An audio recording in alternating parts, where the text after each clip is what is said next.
Well, looks like everybody's interested in the money. I want to welcome everyone to our Budget Town Hall and the Budget Outlook. I want to welcome everybody on the internet who's watching us on the web, and welcome members of the press who are here. I have looked forward to giving this town hall for a while.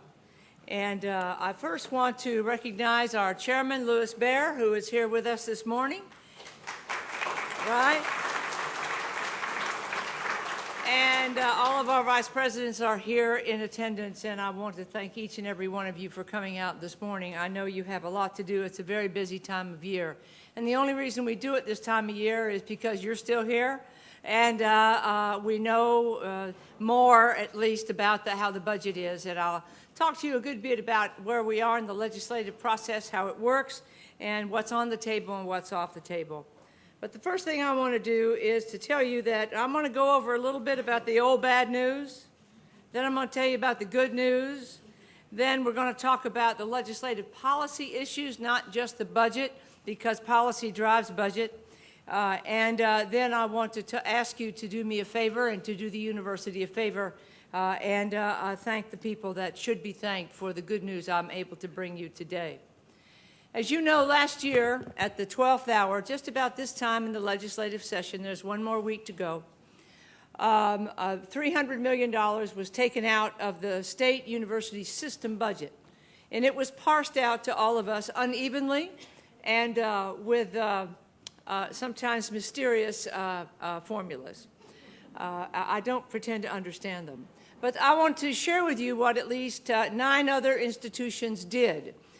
The reason they took that money from the state university system is because we had too much carry-forward money. We had $1.1 billion of carry-forward. And how that translates to the legislature is they're giving us too much money and we're not spending it. That's how they interpret it. I know we have different reasons for saving it. We have plans for spending it, but they don't care. So that's why they took it. And they expected us to take it out of our carry forward and reduce it. And as you can see, 1, 2, 3, 4, 5, 6, 7 of us did it. 8 of us did it. 2 of us did not. University of Florida reduced their academic departments by 5%. That's what they did to take their reduction. And Florida Gulf Coast, also, Florida Atlantic, took it both out of carry forward and out of, they did base reductions as well as they even closed a branch campus down in southeast Florida. So various people did various things. My decision, or our decision, was do what the legislature asked us to do, take it out of carry forward, and we did. That's why your budgets were flat last year. No increase, no decrease, you got the same. Had they not reduced it, had they not restored it this year, we were going to have a bad scenario, which I didn't even work out. I said, if we have to take a base reduction of $12 million, we'll have to figure it out when the time comes, and I'm going to work on getting that money put back. And one of the things that the presidents of all the state universities realized is that when a legislature does that to anything, any agency or whatever, they are not afraid of the blowback or the repercussions that they're going to get. We, the presidents, were told all last year, not this year, all last year, don't worry, everything's going to be fine, call off the dogs, we're good. 12th hour, we got this. We were reduced to $11.9 million. And what that means is they weren't afraid of repercussions. So we decided in a closed private meeting of the presidents, a dinner, that we were going to join forces together. And we, the presidents, were going to speak to the leadership. We're going to ask them to keep their word. The legislature told us last year that this was a one-time reduction. And we wanted to make sure that we were going to do everything we could to keep them to their word. That was our #1 priority. If we got nothing else, that's what we were going to ask for. We were going to go to the wall. We were going to rally our alumni, our trustees, our important people that care about our universities. If they even thought they weren't going, acted like they weren't going to give us the $300 million back. We didn't say that, but what we did was resolve that we were going to send the message to leadership. We called them together, we talked to them, they understood it. We had a schedule so that 2 presidents were in the Capitol every single week of session, and to remind them not to forget to put the $300 million back, like they said they would. And the pairing up of presidents was a president of a big university and a small university from different parts of the state, because they all think we're the University of Florida and Florida State, and we're not. We're Florida Gulf Coast, we're Florida Atlantic, we're University of West Florida, we're North Florida. We're all kinds of different universities. And so we made that, and we worked on it all fall. We were in the session, and we were like a dog on a bone. And I will tell you that it worked. We were looking at this scenario. This is what has happened in the last years through 12-13, this year that we're in. State funding is down, and tuition is going up. Nobody liked it. As of last year, we had reached the tipping point of our budget was made up of about half tuition and about half state funding. You can see the disparity and the differences in projections, percentages, when we started in 2007. So it's, we had this in our mind. As far as the University of West Florida goes, this is how much money we already have lost. The bottom line is 46% of our state funding and $33 million. $33 million recurring dollars we will never see again. All right? That gave us a lot of resolve. And what we wanted to do, and the students, the Florida Student Association, got together, all the presidents of the student governments got together, and they also had an agenda. And they wanted to stop the cuts to higher education because it was affecting the quality of their degrees. They called it Aim Higher. They had a press conference. The president supported them, but it was their initiative. They were out in front, and they wanted to stop the cuts. That's it. So those are pretty bad cuts. Percentage-wise, it's about the same at every university. Number-wise, it's different because with a percentage, all of the numbers are different. That was the old bad news. You won't see that graph. Well, you'll see it again, but you'll see with something good added. And I want to tell you now the good news. The first good news is that the $300 million has been restored to the state university system.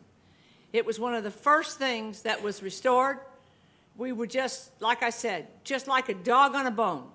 And but I want to tell you that it is not new money. This is the same money coming back. We took the cut out of our savings, so I don't want anyone to think that we have $12 million of new recurring money. What we did is patch holes in the budget with our existing money, and now we can use the money that come back and to make our budget whole. We really didn't do a scenario. I didn't ask Dr. Stevenson to do a scenario of a $12 million cut. I just didn't want to think about it. There was time to think about it if it was going to happen, and that was after we unleashed every force we had access to. And we didn't have to do it. And I will tell you that Senator Galvano, the head of the Higher Education Appropriations in Tallahassee for the Senate, boomed down the hall to his staff and anyone else within earshot, I will not look those presidents in the eyes and tell them that we will not keep our word. We will restore that $300 million. And he meant it. And there are a lot of people that wanted to put strings on it, a lot of people that wanted to put performance funding on it, but they took it out. I mean, they're putting it back like they took it out. I could stop this town hall now, and we would be great. All right? So that's right.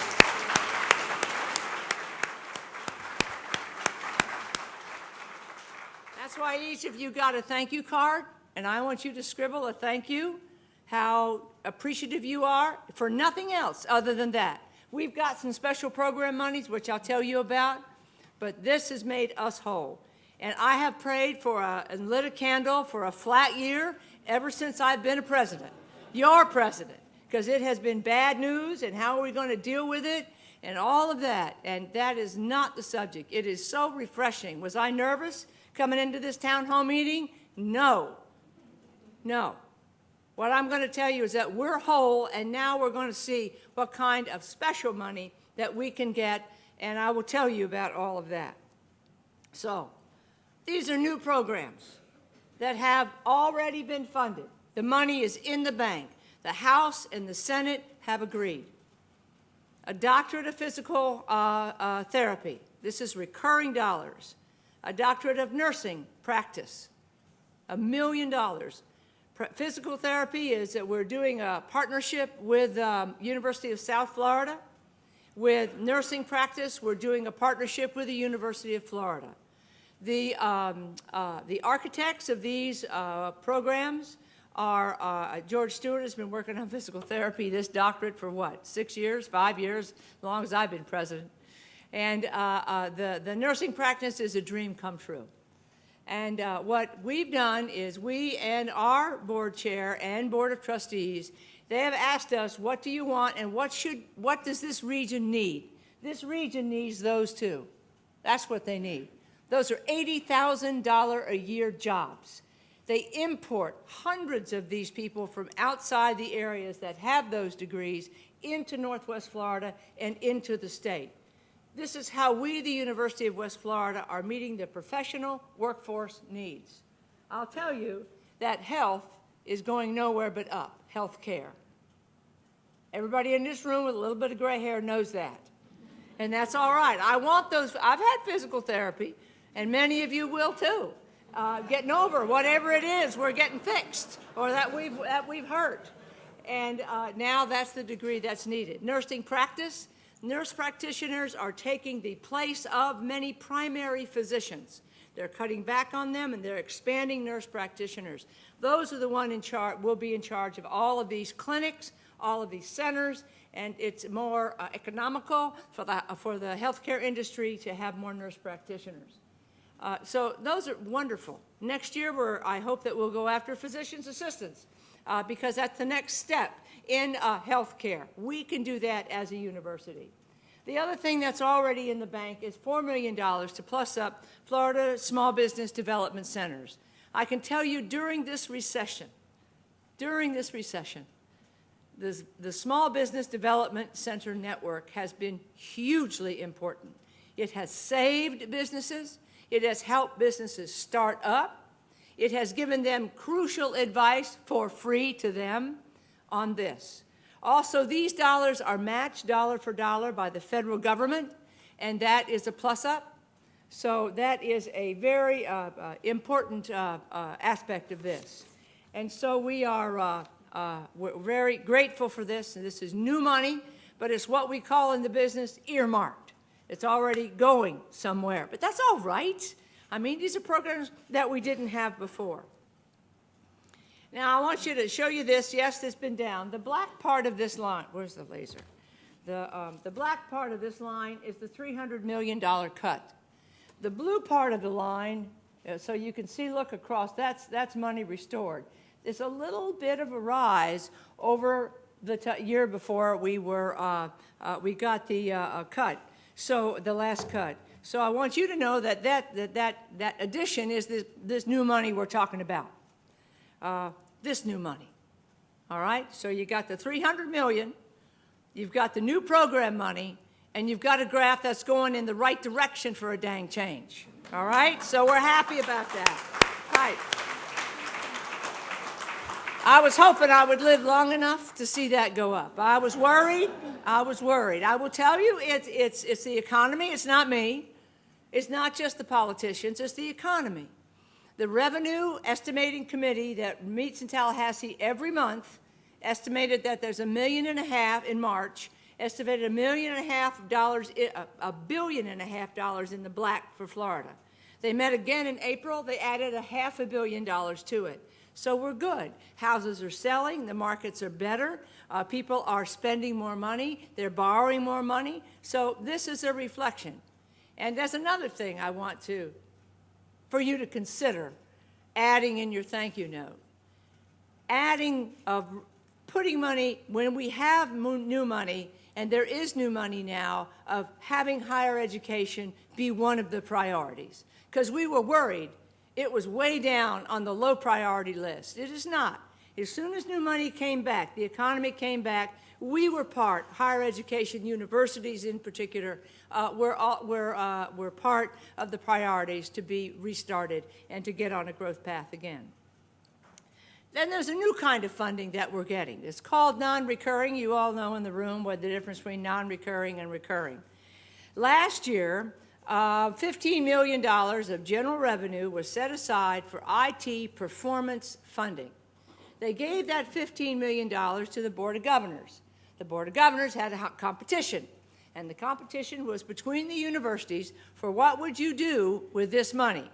And they had certain criteria. It had to be workforce related. You had to have certificate programs. You had to have a good track record in graduating, percentage of majors in IT and of majors. And we were third out of all of the other 11 universities. And so we got 1/4. They were going to fund divided into 4 parts, and we got 1/4, which is 3.75. Well, by the time the Board of Governors got around to doing this, it was pretty late in the year. So they decided they would fund it again the second year. They've done that. It's in the bank, and we hope, we've been assured by the Board of Governors, that we're going to get our $3.75 million again. Provost Saunders has got big plans for that. IT has big plans for that, and we are going to, I'll tell you a little bit about that in a little while. Now, what is cloud virtualization? I don't know where they get these terms. And no one has told me where this phrase came from. I don't really care, because what it means is cybersecurity. Right, cybersecurity.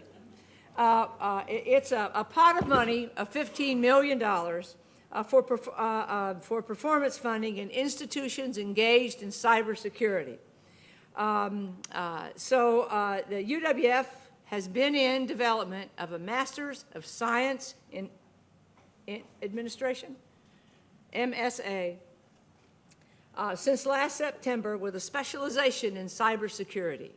We think, the provost thinks, that we are well positioned to compete for our share, hopefully 1/4, of this money also. We're also entering into a memorandum of understanding with Florida State College at Jacksonville, with a college system, to further develop the program so that it articulates well with students coming from the state colleges into UWF's cybersecurity program, those who graduate with those degrees. I want to point out Karen Rasmussen, Pam Northrup, and Sheikha Bagui that's been instrumental in developing this program. I think that UWF, and our provost feels, UWF is well positioned to get a piece of that pie. Now, the third element there, non-recurring, is related to the oil spill.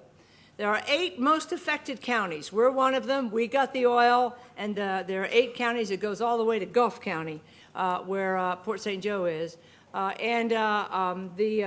money is $10 million that goes to the Office of Economic Development and Engagement here at the University of West Florida for the 3rd time. It is primarily to help businesses, provide assistance for business growth in the disproportionately affected counties. Translation, jobs. All right? To get this money, it goes through, it's kind of a pass-through through UWF into, and they vet the businesses that get this money, and they are going to provide X number of jobs. It's competitive for them to get this money. And so that's how, that's how it works. And we thank Chairman Bear for helping and getting that money pointed in our direction. So I'm very, that's non-recurring money. Again, it's earmarked money, but it adds to that line that goes in the right direction. Now, these are things that the legislature is considering now. They are not agreed on. And here's where I want to give you a budget process lesson in the legislature. Each year, the governor comes up with a budget in January. And then the House and the Senate each come up with their budget. They come up with bills, but then they come up with money, a budget, to fund what's in those bills. But they're not going to agree.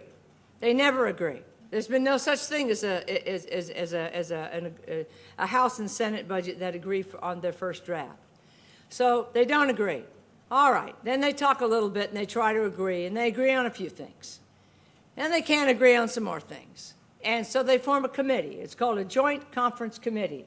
It's half House, half Senate members. It's usually leadership in the appropriations area. And both of these teams meet. And they talk about, well, I can't do this, and I can do this if you'll do that. And they bargain and negotiate.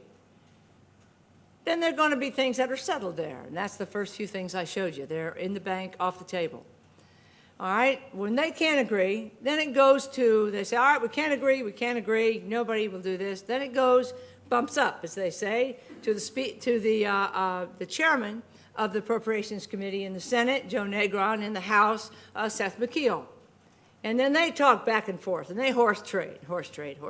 That's where we are. Now we're the Appropriations Chairman. And what they can't settle, when it goes to the Speaker and the President, and they settle it. And that's it. I'll show you the timeline in a minute, but we're about in the middle. Every hour, it gets more contentious. Every hour, they pester each other. I'm not going to give in on this. I'm not going to give in, do this unless you do that. It's that way in every state. It's just a process, and that's where we are in it, all right? These things are, as we say, on the table. They, meaning the legislature, want to give us a pay increase, but they differ in how they want to give it. The Senate wants to give us 3%, recurring, no problem. The House wants to give us $1,000 recurring to our base, each and every one of us, and then a $400 bonus. Different kick-in dates. The health insurance. This is Obamacare, and for part-time workers, for everybody. And the Senate has said, we'll fund it, we'll give you $137 million recurring, and yes, you have to pay it. This is for our OPS and adjunct employees. Yes, you'll have to pay it, but we'll give you the money. Well, the House put it on the table, and then they took it off. Okay, they're horse trading. We hope that the House agrees. They may agree on a smaller number. They may agree on the Senate may take it off the table in return for something else that they want. But it's not settled yet, but it's on the table. Then it's unfunded actuarial for retirement. That's a long way of saying making our those of us that are on Florida retirement system, making it whole. All right, making sure there's enough money in it. They agree on that. No problem. It's off the table. Then who's going to get what health insurance? Defined benefit means Florida retirement system. And the Florida retirement system is the House wants it to be closed to new members on July 1. In their opinion, it's too expensive to continue. Many states have done that, but that's what they want to do. The Senate has a different proposal. They want to give new employees a choice. 3% is going to cost them 3% to join the FRS. They're going to have to pay 3%, or 2% for joining an ORP. ORP stands for, Other retirement plans, options. Sorry. I should have written it out. And I don't know where they're settled, but that's what's on the table. Both of it is okay. All of you are already employed. If you're in the FRS, you'll stay there. If you're not, you won't. But this is new members. Right. Health insurance. And we've been worried about health insurance, but they agree no increase in health insurance, in costs or plans or whatever. So this is where we stand. We're good on FRS being made whole, the actuarial, and we're good on the health insurance. But new employees benefit package, the health insurance for part-time workers, and the pay increase is still our bones of contention. All right? So we got our fingers crossed. We want the best one, of course. Right. Now, there are other things that are on the table that are not benefit related. First of all, there's the CITF, Capital Investment Trust Fund. The students pay this for every semester hour that they take. And it is, the dollars are, they go to Tallahassee and they're held in a trust fund. And that trust fund builds up. And every other year, what happens is, from time to time, when there's enough money, they decide they're going to bond it. That means borrow money, and the universities, their committees, half student, half staff and faculty, decide what they want to do with it.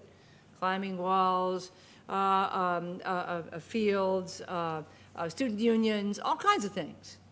And so that's how we get places like this. With more students, there's more money, and they've decided they want to release it early. We just had one a couple of 3 years ago, right? Right. On the other hand, they don't agree on how to do it. All right? The House is willing to bond the money, and we would get UWF would get $6.3 million. That would move and build the new tennis stadium and the new intramural field out of what will become what is University Park. The Senate, on the other hand, wants to split it up, no bonding, and give you the cash that's built up, $1.1 million. That's only enough to move the intramural field.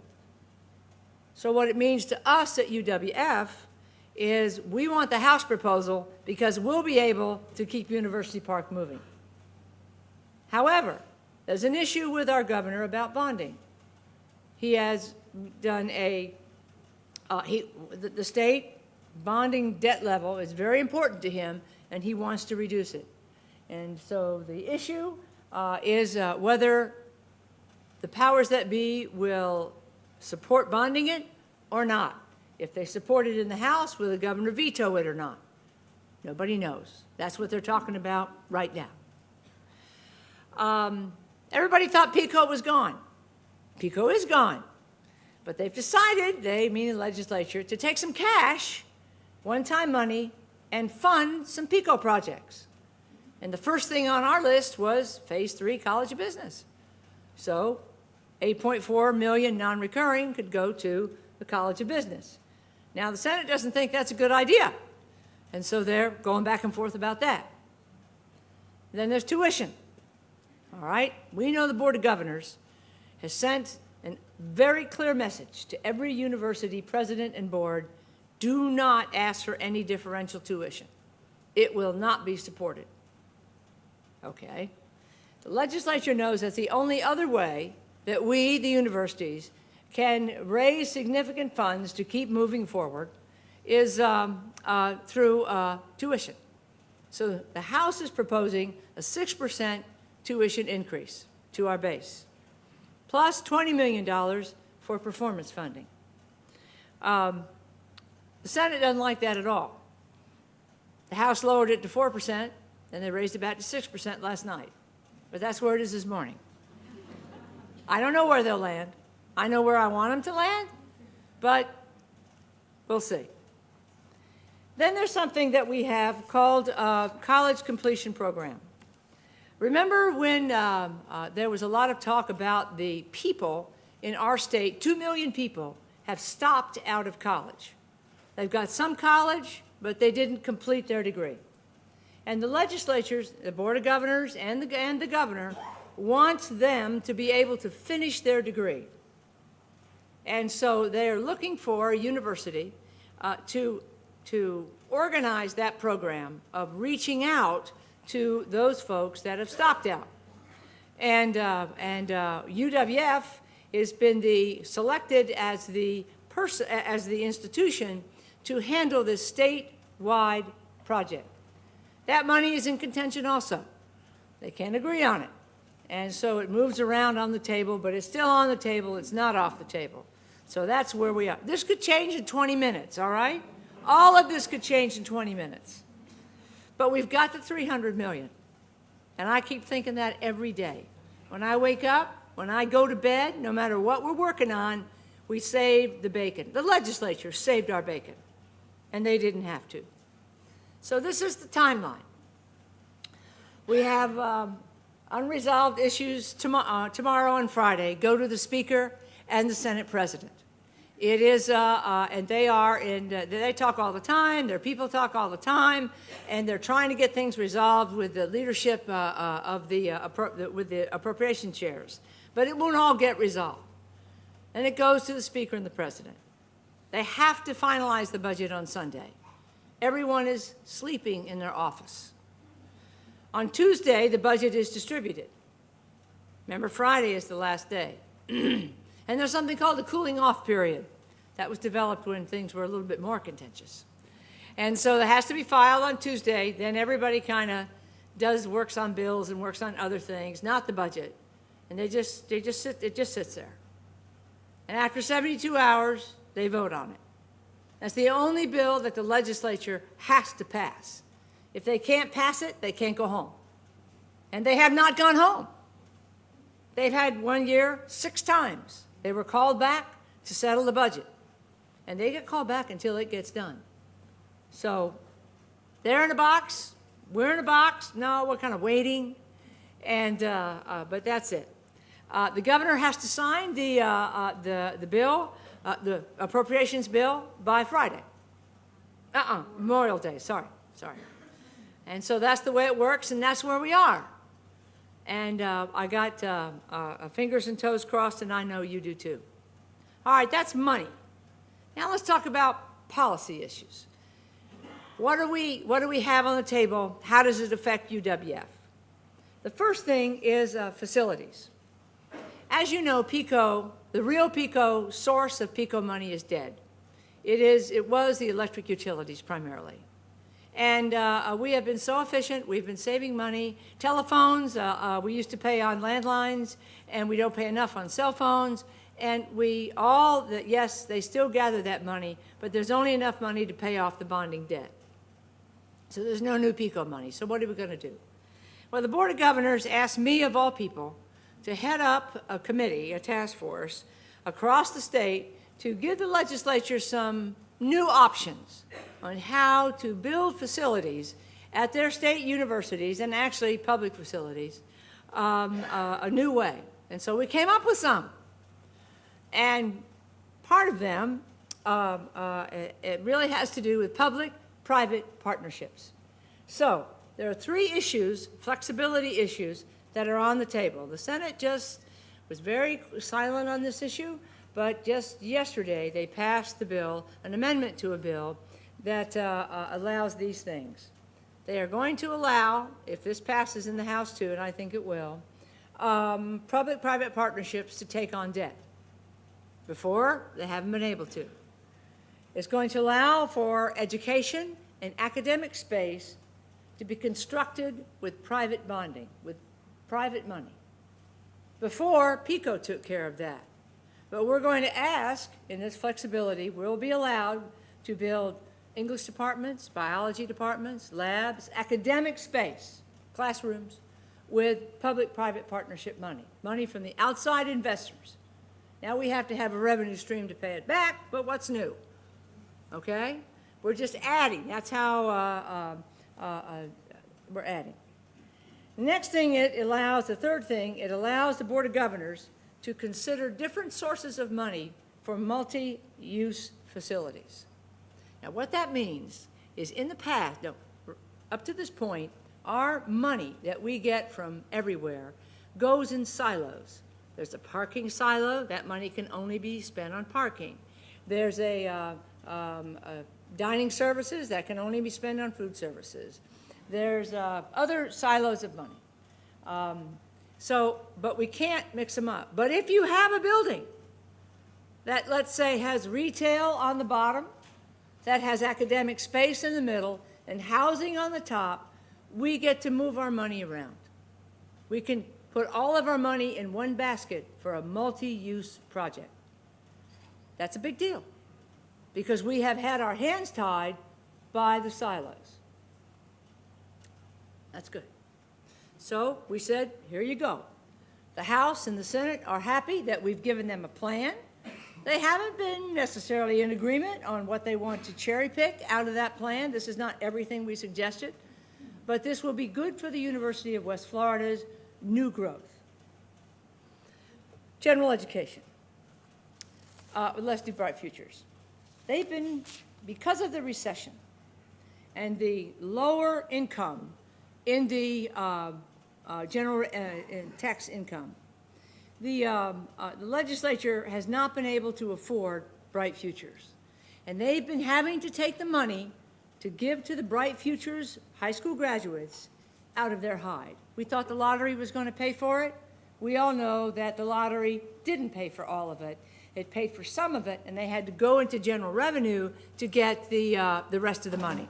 And they can't afford it. Georgia's Hope scholarships, same way. They've been shrinking the amount of money they can spend on Bright Futures. They want the lottery to pay for it. And the way they do this, the plan that the Florida legislature has done, is not to reduce the amount of money given to students, but make the eligibility for Bright Futures, make it go up. Reduce the number of students that qualify by raising these standards. So, they passed that law last year. And the current requirements right now for Bright Futures is 1170 on the SAT, 1020 on the SAT, and 22 on the ACT, and a 3.0 high school average. All right? 3.0, 22, and 1020. Next year, not fall of 13, fall of 14, they're going to raise the SAT score 150 points. They're going to raise it to 1170 on the SAT. They're going to raise the ACT from 22 to 26. Right. And they're going to raise they're going to keep the high school GPA of 3.0.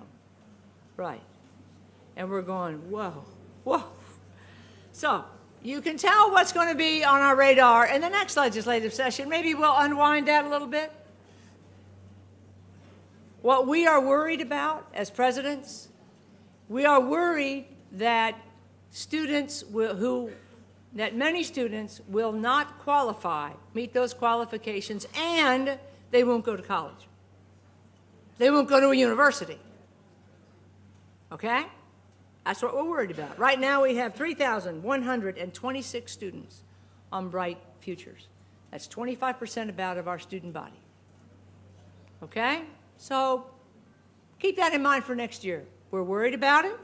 They chose not to deal with it this year. It doesn't go in effect until 14. If the legislature unwinds that a little bit next year, that will be good. But I will tell you, now that the economy is back, there's less pressure. But still, the lottery isn't paying for it. The lottery hasn't paid all the Bright Futures for a long time. And it's all about the money. Heads up. Policy. They did that last year when it was terrible. The economy was down. Nobody knew it was going to go up. General education. As you know, there's been general education reform going on. And the legislature can get down in those weeds. They can get down in our weeds, any weeds they care to. And the weeds they got down into was general education. They said, look, general education is, it's kind of out of control. We need to tighten it up. So they tightened it up to 30 hours of required courses, less required courses, from 36 to 30. However, they are raising it back to 36. They say that's not enough, and the legislature has changed their mind. So that's good news. Tom Westcott needs a pat on the back and an attaboy for holding that flag for the University of West Florida in those interminable meetings and the back and forth, but he has held our flag, and he also, the provosts pounded the table and said 30 is not enough. We need 36 back. That's what it used to be. So that's good. Then remember when the leadership wanted to have a 13th university. We have a 12th university, Florida Polytech, and they wanted a 13th one, an online university. And we thought, oh, good grief. They can't fund the 11 they have. Now they want 13. And we just kind of wring in our hands. They can do whatever they want, and they will. And so we wrung our hands, and we wrung our hands, and so we wrung them to the legislature. And so what has come out of that is kind of interesting. First of all, the bill, the higher education bill that the governor signed this week, says that the state's highest preeminent university, University of Florida, must establish an online institute, okay? So they're not creating a new university, they're rolling in the online university into the University of Florida, an institute. It's going to be a direct support organization. It's going to be able to make money. It's going to probably help the University of Florida fund their rise to preeminence, which all of us want. It's all right. So they have to establish an advisory board to oversee their activities. The university has to submit a comprehensive plan for this, detailing the expansion strategy for online education. What we all worried about was resolved. They can accept full-time first-in-college students, FTICs, but each student has to meet the rigorous academic admissions requirements of the University of Florida. Academically elite. Okay? So if they can't get into the University of Florida, they can't be part of this. If a degree program requires even higher academic standards and general admission at the University of Florida, like engineering I'm sure does, then the applicants to this online program have to meet those requirements. Therefore, in my opinion, they probably are not taking many of the rest of our students. All right? All right. They have to offer the same curriculum, as rigorous as the face-to-face on campus. They have to offer rolling admission throughout the year, not just 2 times or 3 times a semester. They have to do it once a month, once every 5 weeks, whatever. And they cannot require any on-campus courses. And they have to apply the university's existing policy for giving credit for transfer courses. So you can see it's going to be a very rigorous online education program. We're happy. Bottom line, University of Florida will do this.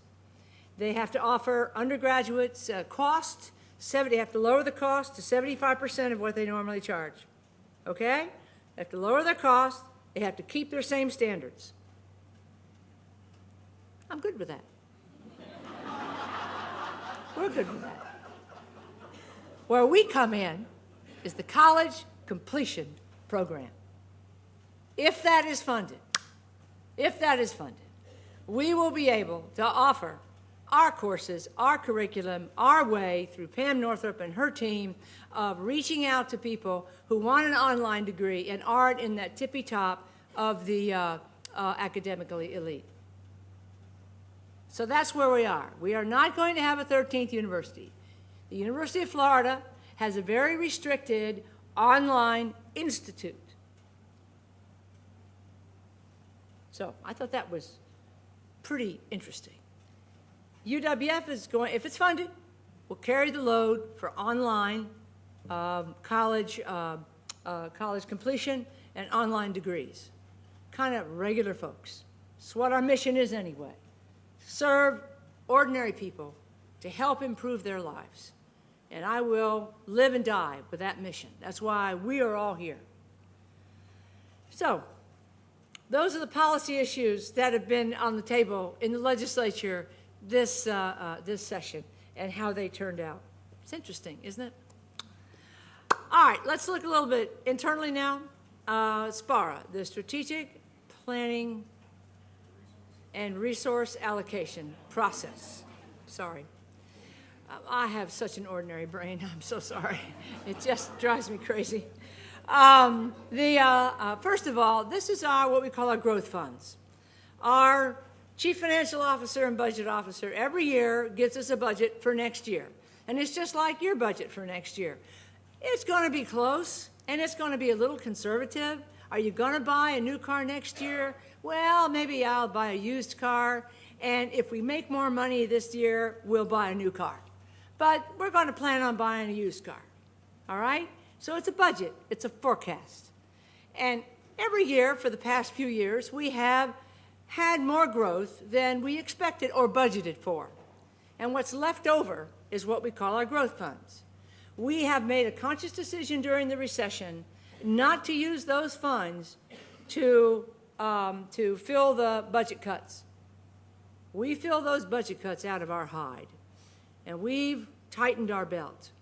We're doing 2 and 3 jobs apiece. You are. You're doing more than you did before. And that's because we haven't filled some positions. We had to make cuts. But we kept our investment cut, our growth funds, to invest for the future. This year is our first year where we're going all the way. It's a transparent process. It follows the strategic plan. Is following is driving how we invest our growth funds, and it's transparent. It's on the web, on the budget office, on the finance office website. You can see there were 89 proposals for next year on how to spend that money.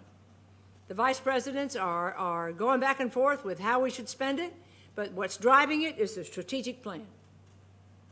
And that's where we are. We haven't decided yet. We'll decide before too long, but I want them to get together to see what they want to recommend to me. I am charged by our Board of Trustees to have a budget every year, and I will. But I want them to be able to go back and forth and see what we're going to do, what we're going to use non-recurring money for. I put the money to work. Remember that year? We're going to dip into our reserves and put half of that money and invest it in a non-recurring way in your projects. And we did, and we still are. And so we're taking a look at that. We're taking a look at the recurring dollars that we have because of growth that we're able to book this year. So that's going on, and we're very happy with that. It's working very nicely. Then we have some funds that we're going to invest that we already have. The PACE Academic Awards, our provost, Martha Saunders, is releasing them, and she has set some parameters. She set out requests for proposals, focused on retaining, developing, and celebrating faculty and staff. That's why John Pace gave us the money, and that's what she's going to do with it. So that's off and running. Those are existing funds that haven't been spent by the previous provost. They built up a little bit, and Provost Saunders thinks it's high time that we put that money to work. So we are. She is. And then there are new sources of revenue. These are existing, future, past, whatever. Now we have new sources of revenue. And part of it and all of this involves the direct support organization we built for Business Enterprises, Inc. And the first thing that we did is Scenic Hills. And it bought Scenic Hills for a great price. Scenic Hills is making money. Scenic Hills is in the black. We are happy with it. Membership has risen 18% in the 1 year that we've had it. And the nice thing about it is that 20% of the net profits go back to the faculty for faculty development. We're writing a check to the provost, and she's going to decide what to do with it. And it's going to be faculty related. And I like that. It'll depend on how much money Scenic Hills makes. So have your events at Scenic Hills. Encourage your friends to play golf. Encourage them to have their events at Scenic Hills, because for every burger, for every meal, for every round of golf, we make money. And that's what it's all about. BEI is in the business of making money for the University of West Florida. It's ours. The next thing is Eastgate. We are about to break ground on June the 11th on Eastgate. And this is out where we did the clearing. Everybody gave me a hard time about that clearing. Well, I'm going to tell you that's going to make money for us too. And this is East Highway 90. This is our east entrance that you can blow by in a minute and not even know there's a university behind that gate. Well, we're going to change that because all this, we have retail here, a restaurant here, restaurant here. This is a nice big hotel, 100 keys. This is a conference center. This is 300 student rooms or 300 rooms for students. Some are doubles, some are singles. And they're like residence inn, they're like studio apartments. And this is also a restaurant, and all the rest is parking. This is going to be 6 stories tall. You will not be able to miss it. I'm going to insist on blinking lights that say University of West Florida. I'm driving them crazy. I want this to be a head turner, and I'm not going to approve anything that isn't fancy. Here's an Argonaut statue. We're going to have one. We've needed one forever. We're going to have a nice bridge where people take pictures. We're going to have people coming in and parking. We hope that the 25,000 people go by our entrance every day. They all want a cup of coffee. They all want something to take home for supper. They all want this and that. We get 10%, 11% off the top. Off the top. We negotiated it. It was tough. It was back and forth. Nobody liked it. Everybody hated it. No, some people liked it. Some people hated it. Pretty soon, we got to the point where, you know what a business deal is like. It's like trying to sell your house or trying to buy a house. It's too much. But I got to have this. I can pay a little more. No, yes, no, whatever. And we went round and round. That's what BEI does. It's a business. And so we finally got it all settled out to how the money is being spread out. It's not over. There's a little bit more business that has to be done. But we're going to have this. Now, who's going to live there? Not freshmen. Not sophomores. Who's going to live there? Graduate students. They could be faculty. They could be military. Let's call them non-traditional students and upperclassmen. These are older and a little bit more mature. We intend for that. We also to have this hotel. We plan to have it to be the University of West Florida's hotel for a few years. Why? It's not going to be a Hyatt. It's not going to be a Marriott at first, because business-wise, the developer gets a better break on the financing if we, the university, or BEI, operates it for a while. Then, after it's on its feet, then BEI will find a hotel chain to take it over. But we will have a management firm, we'll run it, we'll make the money, and that's how it works. We plan to have these students that are living here and the students in the Pizza Huts probably live in the new housing that's going to be built in University Park. Hopefully one day this will be a 300 or 400 bed hotel. But right now it's going to be 50 rooms hotel, 50 rooms students, and 300 rooms there. They're going to use our housing market for a while to get it going. But we're still making money on everything. By gosh. So that's going to happen. It's going to happen on June the 11th. Bulldozers will be out there. Blocks will be built. Construction people will be built. It's going to be open August of next summer. Okay? That's right. August of next summer. I said, I don't want to hear any other date. And I drove them crazy, and I wanted it this year, and I put it off till next year, and I ain't putting it off anymore. That's it. All right. Now, new sources of revenue. I don't know how much money we'll make. We have estimates. You know, it depends on how many burgers we sell. It depends on how many rooms we rent. It depends on how many conferences come into that facility. It depends, but it's a good plan. Now we have University Park. This price on this is about $41 million. Of their money. Not one penny of the university's money, okay? Not one risk of the university to the university. Our land, our students, our market, their money. We split it, the profits, all right? So, this is called leveraging your assets, and we've got good assets.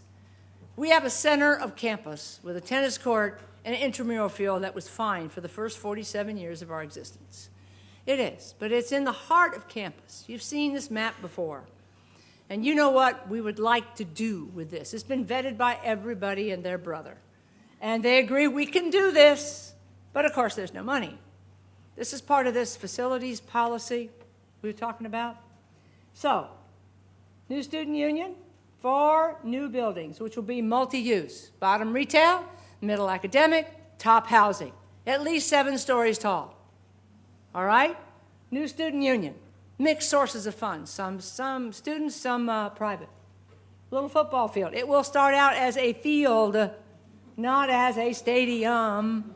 Okay? I'll probably have to say that like 5 million more times. It's all right. I got plenty of wind. This is the events arena. We got a couple parking garages thrown in.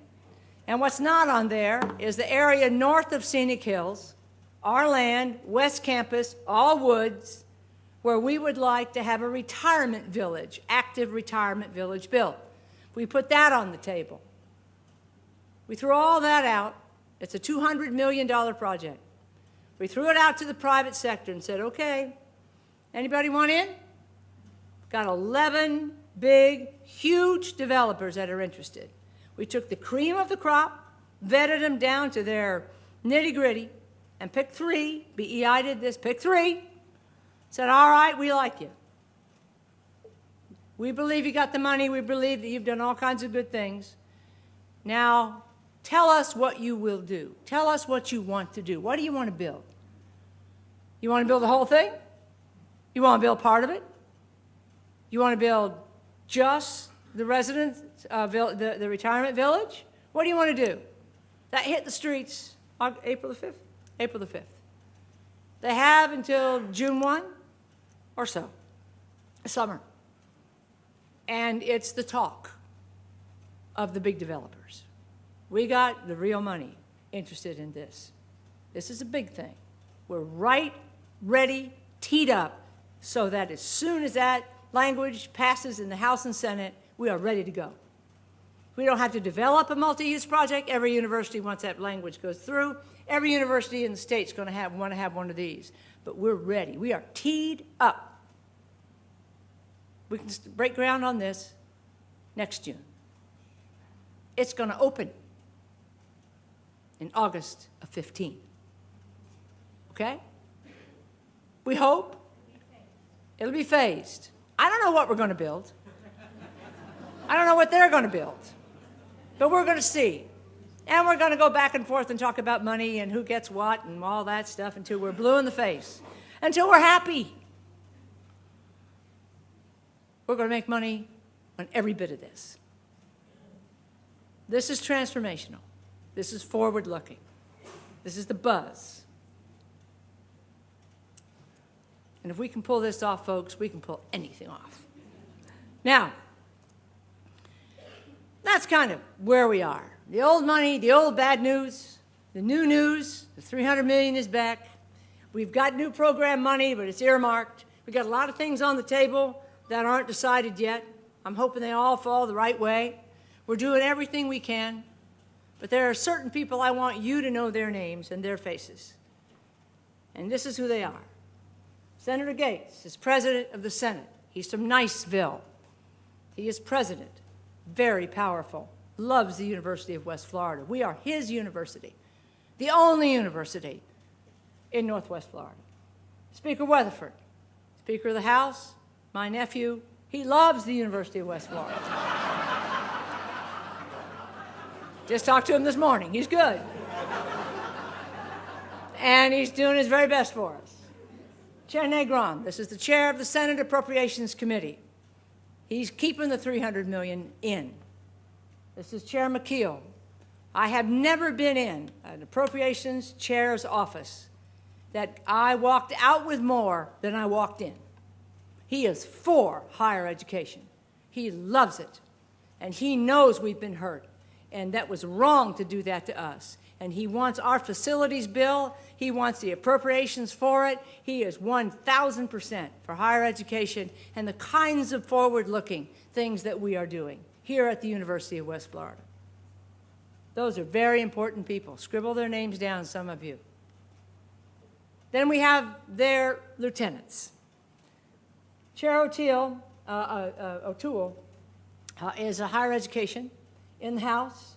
Chair Nunez, education.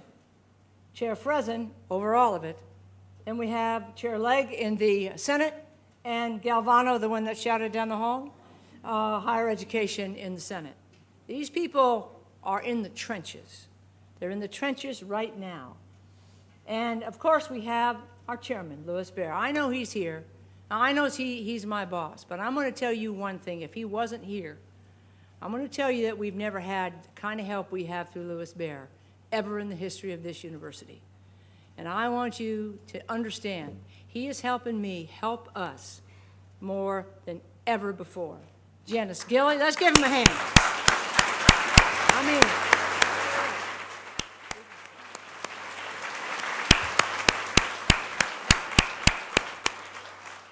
and he doesn't have to do this. He could be retired, running around, sitting in a nice house in Gulf Breeze, having a good life. But he wants to make UWF better, famous, noteworthy, and he's 100% behind us.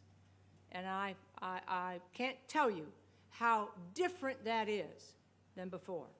Now, Janice Gilley is our Government Affairs Director and an Associate Vice President. She is the most nervous person I know. She represents the University of West Florida in the Capitol. She is our lobbyist. She's been at it for 20 years. She's got two things that money can't buy. She loves the University of West Florida. She's not a hired gun. She loves the University of West Florida. And she tells anybody she knows until they're tired of hearing her talk, and she can talk faster than anybody I know. She can talk breathing in and breathing out. She can. She's watching. Oh, sorry, Jen. Oh. I forgot that. It's all right. It's true. It's good. Why do I do things like that? The second thing that money can't buy is how nice she is. Janice understands that the world of politics runs on the principle of reciprocity. That's what runs it. It's either information or it's assistance. She helps other people get their things for which we have no benefit. She helps them find their secretaries, find an apartment, find something for their wife for their birthday that they've forgotten that Janice remembers. For 20 years, she's been building up these kinds of personal relationships that make or break everything she works on. She is having the best session in a decade, and she's still nervous as a cat on a hot tin roof because, of course, she wants it all. And, of course, all of it isn't done yet. But she is, yesterday she lost her voice. 2 years ago, she collapsed and went to the hospital last week, but she's not that bad. But I just want you to see her face, and it's important. If you ever see her, and you'll see her on campus when session is over, she's the best. She's the leader of the state university lobbyists. They look to her for leadership. She helps them, they help her, she helps us. So those are the people that are making us successful. Don't forget that. Write them a little note. They'll collect them at the door, all right? They'll collect them at the door, and they'll distribute them to the people, these people.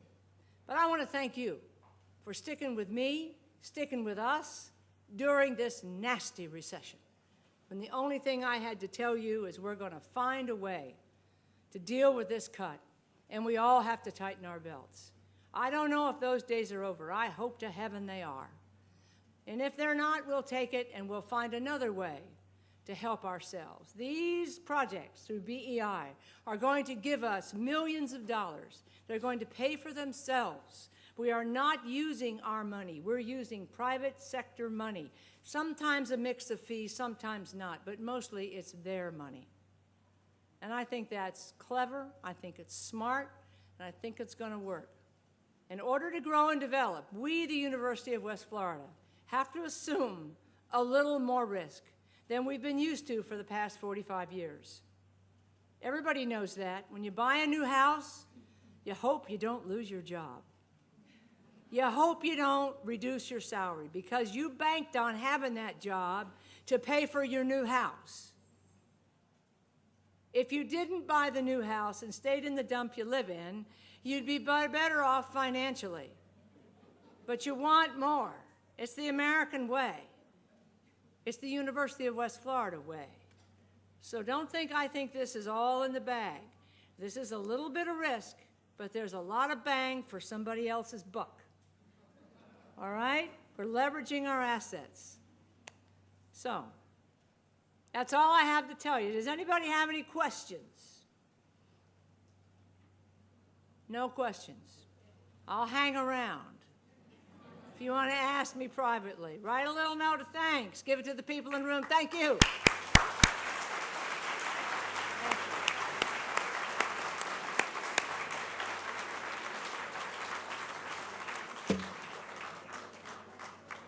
You wouldn't stand up unless I had a gun.